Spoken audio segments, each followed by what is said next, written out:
Good morning, welcome to week 2 of distance learning, and to kick it off we'll just have a quick look at our timetable for the week. And as usual, in our first lesson we're doing spelling and the writing activity. Second lesson is reading and our focus writing, still on newspaper reporting, and we're still continuing on with math mental and bod maths today. Later on the week I'm going to add some other maths activities in as we have completed those ones. Right, starting with our spelling. If we go to Ed Studio English, we can see that week 2 spelling is up. And this is our list for today. Before we start off with that though, let's look at our phonemes to get ourselves into the spelling frame of mind. 44 phonemes in the English language. Phoneme is a sound. 24 consonants, 20 vowels. These are just letters and do not make a sound on their own unless they are put with other letters in a word. Each phoneme, these are the key phonemes written in the key graphemes, which are the letters, the most common way to spell that sound. And as we know, there's lots of different ways to spell each one of these phonemes. All right, going through: b, k, ch, d, g, j, oo, p, r, s, j, sh, t, th, the, v, w, y, z. Make sure your mouth is opening up nice and wide to let the sound out. Now the vowels is tied into our spelling lesson today. And what the spelling lesson is each spot where there is a vowel, our mouth is opening to form the syllable, and we're going to count the syllable by concentrating on those vowels.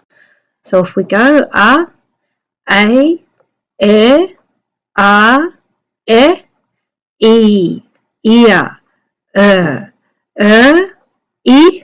I, o, oi, u, ua, or, ow, ah.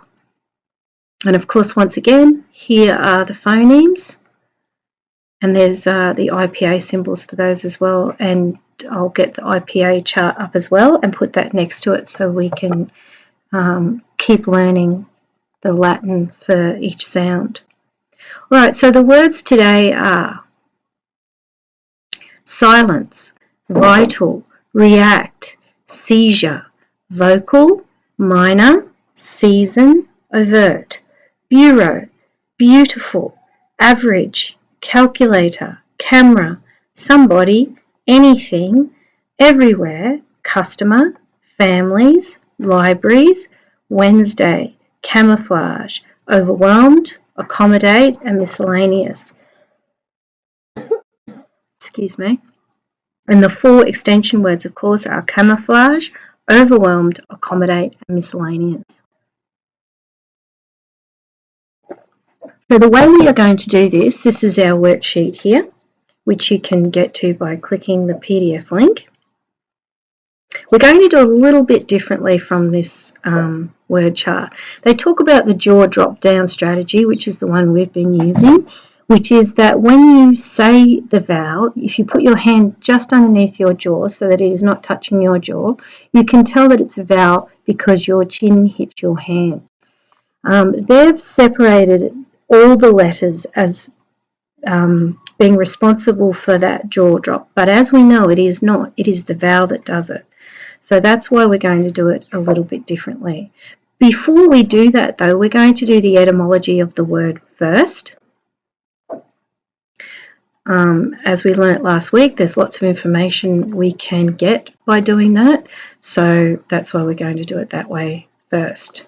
So what I want you to do is, as we go along, I want you to head up your book, week 2, Monday, 27th of April, and spelling, and underneath I want you to list the words as you go down. Number 1, the first word being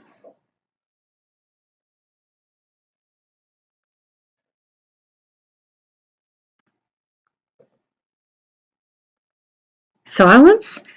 So number 1, silence, and then we're going to look up the etymology of the word silence.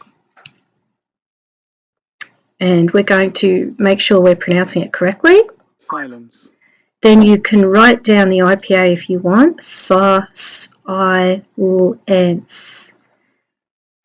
And we can see that the syllable in the word, and I want you to highlight the vowel that's making it, is silence.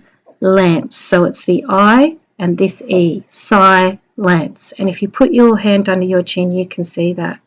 It's an old Latin word, and its definition is complete absence of sound. Once again, you don't have to write that definition, just make sure that you know that that is the definition. If there's any words you're unsure of, go back and write the definitions in or do it as we go. The next word's vital. Remember, pause as we go through if you need to catch up. So vital, we pronounce it Vital. And here's the IPA, V, I, and we can see now that that I sound is in tiger, is written with that upside down B and the I. Schwa, U. So vital is the I, so you can highlight that as being the syllable that's responsible for the jaw drop or the syllable, and the A, which makes the schwa sound, vital. It's Latin as well, coming from the word vita, meaning life. And the definition of the word is, looking for our drop-down arrow, absolutely necessary or essential. Number 3, react. Etymology of the word react. We pronounce it. React. There is our IPA, react. The syllables that make the sound, react, are the E and the A. It's a medieval Latin, so it's a little bit older than a really old Latin word, coming from the word reagere. And then medieval Latin, it was transformed into react, so it would have been a couple of hundred years later, and it means done again. So 17th century, fairly young word compared to some of the other words we've looked at, done again. But if we look at the definition, act in response to something, respond in a particular way. So today we're not counting the phonemes, we're going to do that tomorrow. We're mainly concentrating on what those vowels are that are making our mouth open to make the syllables. So I just want you to highlight those vowels, because how many vowels there are in a word is how many syllables they're going to be. Our next word is seizure. So we're going to type that in, and then of course doing this is helping you remember how to spell the word. So I hope you're typing along in this screen as I'm doing it as well. If not, you can just watch. Seizure, origin and meaning of the word seizure. I don't know why that didn't go to that screen. Acting of seizing, late 15th century, meaning sudden attack of illness. So it's a noun, so seizure. So the E and the I, that's a digraph vowel, so highlight both of those. Seizure. And this U-R-E is what the vowel is there, a trigraph, seizure, or. That would be a grapheme capsule in our OR box. I'll have to get that IPA and just shut up as we do this. The next one is vocal, so we'll put vocal into our search. Sometimes these words don't come up for the etymology every now and again. Vocal. And here is our IPA, the O, the E and the U together, k, ul, that's a schwa, ul. So they're draw droppers if you do it, vocal, O, and the schwa, a. It's a Latin word coming from the word vox, moved on to late Middle English to become voice and then vocal. And the definition, relating to the human voice. Next one is minor. M-I-N-O-R. Minor. minor, Here's our IPA, m, I, n, and there's our schwa on the end. Latin, meaning smaller. Adjective, lesser in importance, seriousness, or significance. So not as important, serious, or significant, minor. And don't forget, the reason why we're doing this is because we're highlighting these vowels that are causing us to open our mouths to make the syllables. So there's 2 syllables, 2 vowels, 2 syllables. The next word is season. These words aren't that tricky, so we should be able to remember those pretty well. Season. season, There's our IPA, season, and there's our schwa again. Coming from Latin, to sow is its original meaning, and season. These 2 digraphs here and this graph here is our syllable. Each of the 4 divisions of the year, spring, summer, autumn, and winter. Our next word is overt. O-V-E-R-T. Overt. overt, And if we say it overt, and we look O, V, there's a schwa there, and T, and our syllables are O, and this schwa here, as in teacher, there. It's Latin, aperi, and then moved on to Old French, to open, and the definition of the word is done or shown openly, plainly apparent. So overt means that you can clearly see what's being said or happening, and it's not being concealed in any way. The next word is bureau, B-U-R-E-A-U.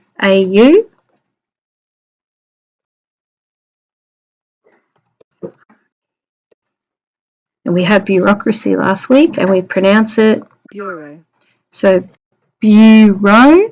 So B-U, there's your schwa there. R-O, bureau, E-A-U, and that is a trigraph vowel coming from Greek, from the original word puros, which meant red, and then moved on to late 17th century French all the way down to English, bureau in the 17th century.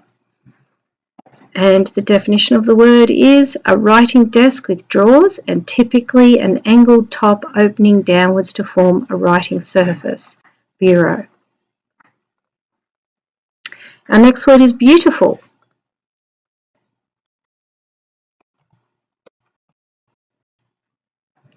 And coming from the base word or root word, beauty. beauty, And here it is here, beauty, the J, U, there's the digraph vowel, sorry about my dog barking there, and E for the Y, which we make the I sound, use the I syllable for IPA. Comes from the Latin word, very old word, bellus, meaning beautiful or fine, going to Old French and to Middle English, beauty.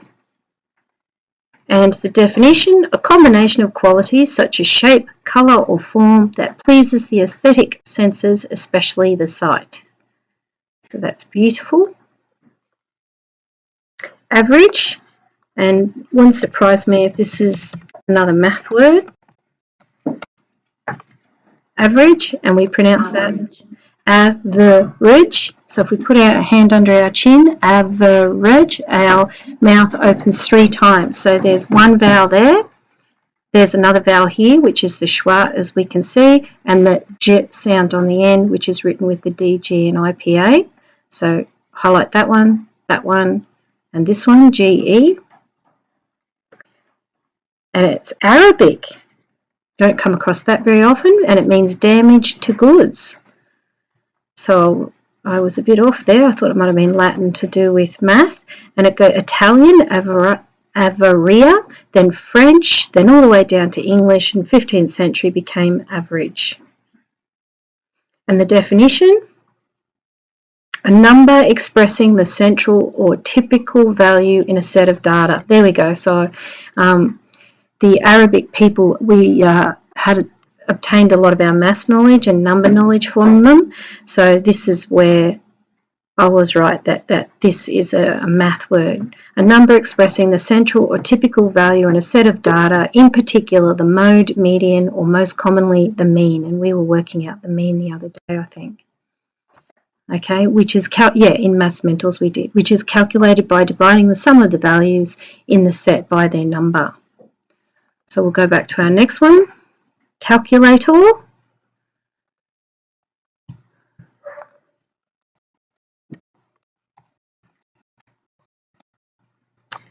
And I think this is going to be on the base word calculate. So I'll try that so we can get the actual word up, calculate. Calculate. And of course calculator, meaning the actual device that we use, the noun, comes from late Latin, a small pebble used as an abacus. So that's really interesting.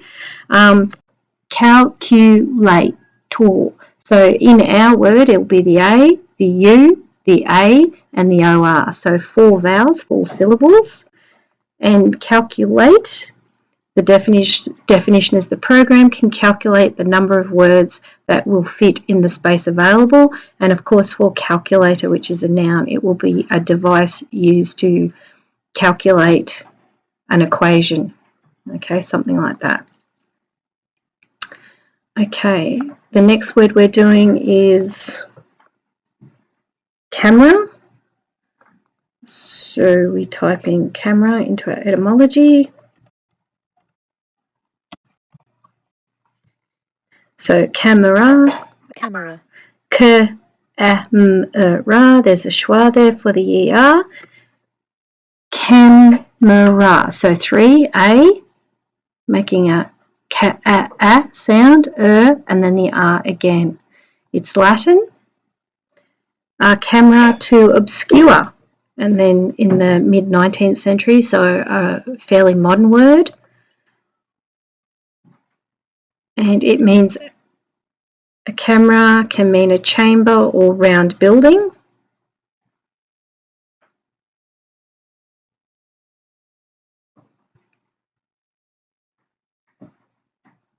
Just looking to see if there's a modern definition, and there's not. So it can be used as noun, a camera, which is a device to take a photo or an image, and then plural, noun, cameras, a chamber or round building. Okay, so going to our next word, somebody. This may not come up because it's a compound word. So somebody, a noun, and it didn't come up as it normally would. We'd have to look up the 2 words separately, some and body. But if we put our hands under our chin, somebody, we can see that O, which actually makes an R sound, some, O, and Y as in E are our vowels, so highlight those, and they're also the syllables in the word. To modern a word, and those compound words actually often are. Anything, this may be another one. We'd have to look up the 2 words separately.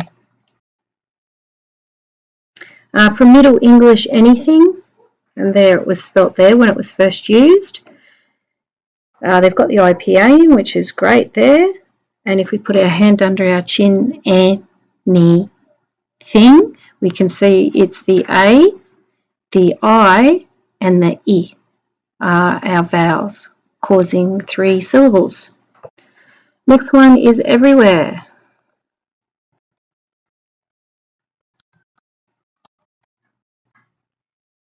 And this one we do. Everywhere. And look how short the IPA makes that word. Everywhere. And that's because every air, the H, every where the W and the H are together as a digraph and the ERE are together as a trigraph. And the vowels are re, where, and the ER is the second vowel syllable as a trigraph. It comes from Middle English, so it's a really modern word, and everywhere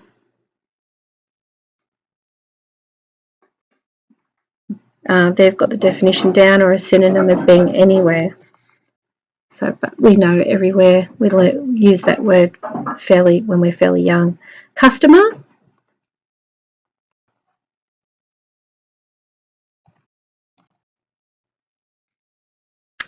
And that's come up like that one as well, so that must be a fairly modern word. It is based in Latin, consuetudinem, coming from one's habit or custom. So it's used in a bit of a different way there, almost referring to your culture, whereas customer as a noun is someone who comes in to buy or purchase items or services. And if we put our hand under our chin, customer, we can see it's 3 vowels, so U, O, and then on the end. Next one is families. So I think we might put in family there because that's the base word. Oops. Family. And we can see it in IPA, family, and our word's family, so let's do that, families, and our vowels are going to be the A, the I, and where it would be the E sound by the Y on the end, it's the IE, so they're the 3 vowels. Latin, famulus, meaning servant. Interesting. Went to later Middle Latin, familia, household servant, family, and then in the Middle English became the word family that we use today. And the definition, a group consisting of 2 parents and their children living together as a unit. Of course, these days, a broader understanding of what a family is can be made up of lots of people who are living together and helping and supporting each other. The next word is libraries, and once again we're going to put in that base word. I'd say they're also trying to show you that when you turn that into a plural, you remove the Y and use the IES. And underneath here we can see listen to how it's said again. Some people get a bit muddled up with this pronunciation. Library. Okay, so libraries, the 3 vowels or syllables, the I, library, this here, and then on the end the E, the I and the E. Latin, liber, meaning book. That's early Latin, so it's a very old word. Going to Middle Latin, liberius, relating to books. And then late Latin, liberius, and then late Latin, liberia, bookshop. Then Old French, and then Middle English today. And the definition is a building or room containing a collection of books, periodicals, and sometimes films and recorded music for use or borrowing by the public. Next word is Wednesday. And this is one of those tricky words that if you don't really know how to spell it, you can get that wrong because it has the D is connected to the Wednesday. Wednesday. And there's the IPA. So if we go Wednesday, there's 2, which is the and the A, Y on the end is your second vowel. Old English, Wednesday. So that goes back to Vikings and refers to Odin, meaning Odin's Day. And definition, the day of the week before Thursday and following Tuesday. So I think we all know that one. All right, next one is camouflage.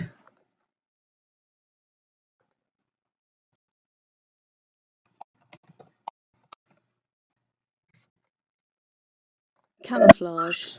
So camouflage, the camouflage, OU, and then flage, the A.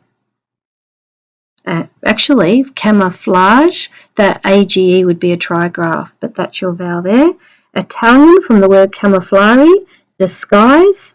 Went to French, Middle French, and then today, concealment is the 19th century definition. The disguising of military personnel, equipment, and installations by painting or covering them to make them blend in with their surroundings. Camouflage. So just remember, when we're learning this word, there's that tricky vowel in the middle, the OU, kama, making the sound. And the reason why it does is because it originally came from Italy, and they actually used the U there, and the English changed that to the OU. They put the OU in. Okay, going back here, we're nearly there, overwhelmed. Overwhelmed. This might be a modern word. Originally meant to overturn or upset. Let's put our hand under our chin and see how many syllables. Overwhelmed. So we have the O, the ER, the E, overwhelmed, and then the ED on the end. Then our next word is accommodate.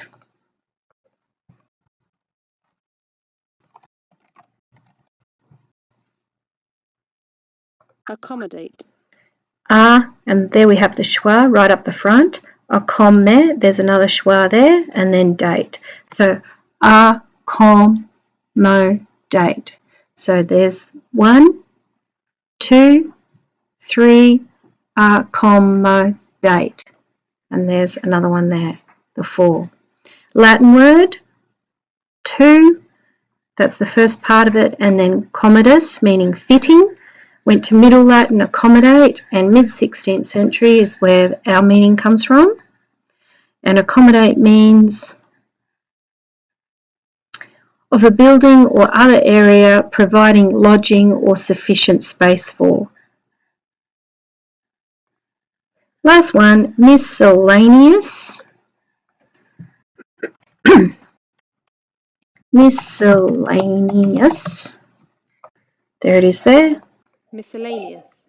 Miscellaneous. And you can see it has 2 schwas in the word.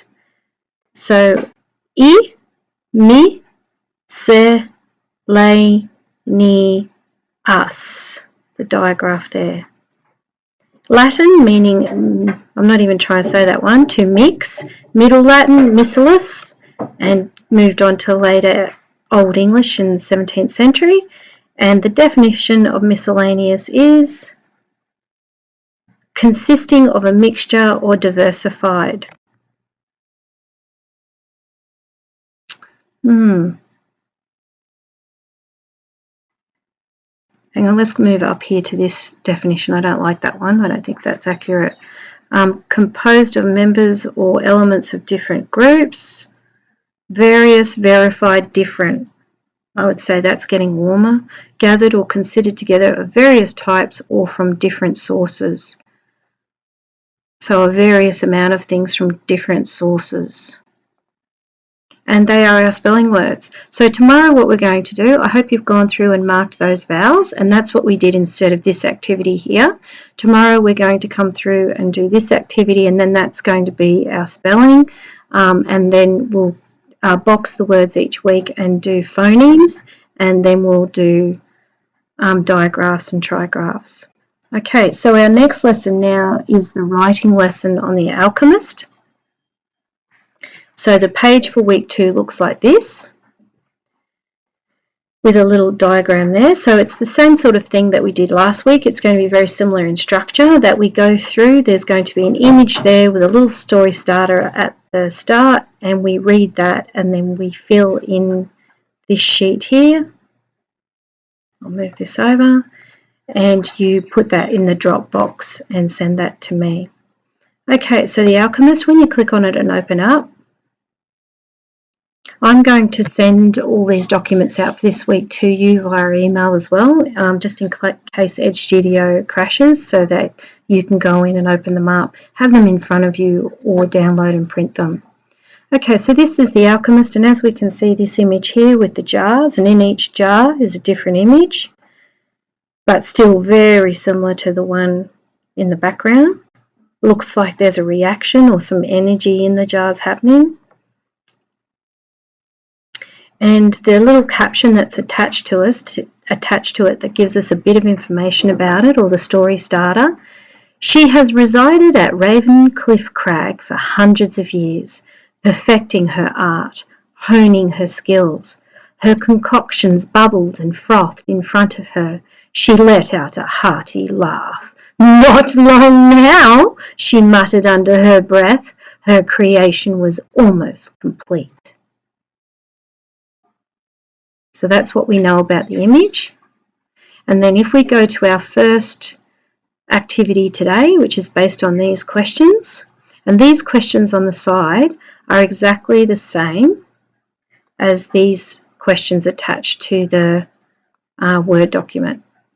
So in English, we always have learning walls up on interactive learning walls up for the kids, and we always base it around a learning intention and a success criteria. So the learning intention is we are learning to be better writers so that our writing makes sense and we can engage with the audience better.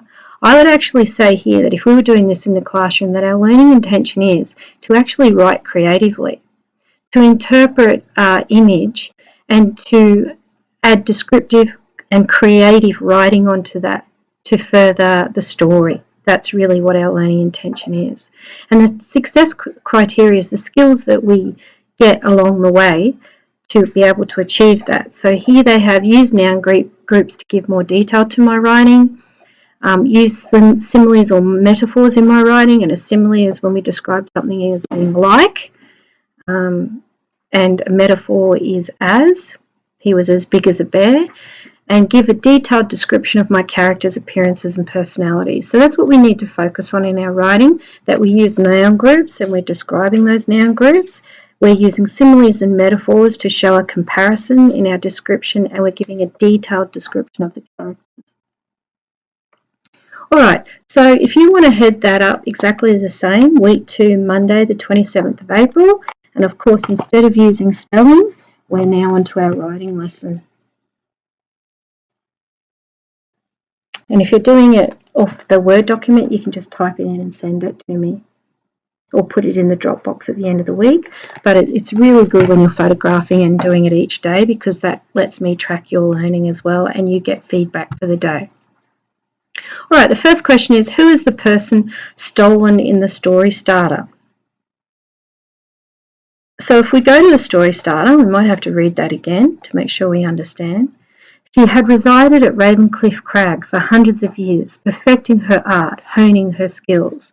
Her concoctions bubbled and frothed in front of her. She let out a hearty laugh. "Not long now," she muttered under her breath. Her creation was almost complete. So who is the person in the story starter? There was a bit of a typo in that one. I thought that was pretty strange. So when you go back and get it, have a look who the person is in the story starter. Write me a sentence. Don't just write me a word. I'm still getting answers back with one word. So the person from the image is, I'm not going to tell you who that is. You can come up with your own sentence for that. What is Ravencliff Crag? So using this information, what do you think it is? It's been there for hundreds of years. It looks like it's a remote location. It looks a little bit magical and mystical. And there's all this activity happening here. So Ravencliff Crag is a place where, remember your punctuation, put lots of description in. Next one is, what other skills she has been honing for hundreds of years. Now this is where you're going to have to use inferring, because there's no information in here. So what skills as an alchemist is she using? Maybe what we should do, if you're not sure, is look up alchemist. Let's do that, the etymology of the word alchemist. See what it says. Okay, late Middle English, coming from Arabia, alchemia. Okay, let's have a look at the definition. The medieval forerunners of chemistry, concerned with the transmutation of matter, in particular with attempts to convert base metals into gold or find a universal elixir. So it's almost, we could say, like witchery or wizardry, but they're dealing more with the elements of the ground and trying to create something else. Elixir is like a medicine or something that makes you more powerful or healthier, and maybe using some elements around them to make gold or silver or diamonds. So what are the skills she's been honing for hundreds of years? So in your sentence, the skills she has been honing is to do with alchemy. So, and then give me more information. Remember, this is from your own imagination. There's no right or wrong, but it has to be cohesive. It has to make sense. You can't then jump on and tell me something which hasn't anything to do with the image. The next question is, what else must she do before her creation is complete? So based on what you've read, don't forget to pause me so you can catch up. What is she creating? Now for this is what you think. So you can say, I think she is creating. What's all this about? Almost looks like a different world in each bottle, doesn't it? The next question is, what will happen when she has finished? And the last one, think carefully about whether the character's inventions are good or evil. And look at all this activity in the sky. There's something happening above, isn't there? Does it look like a particularly evil thing, or does it just look like she's making something from all the elements?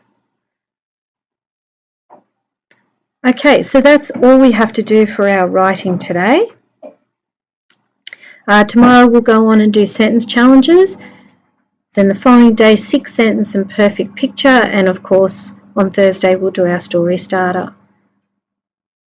All right, our next lesson for today is going to be the reading lesson. It's based on a reading called Peer Politics. And if we have a quick look, our focus writing, which is newspaper report writing, which we continue on with that for the full 5 weeks. Okay, please send that in to me when you're done. If you have any questions or unsure of anything, please let me know. Bye.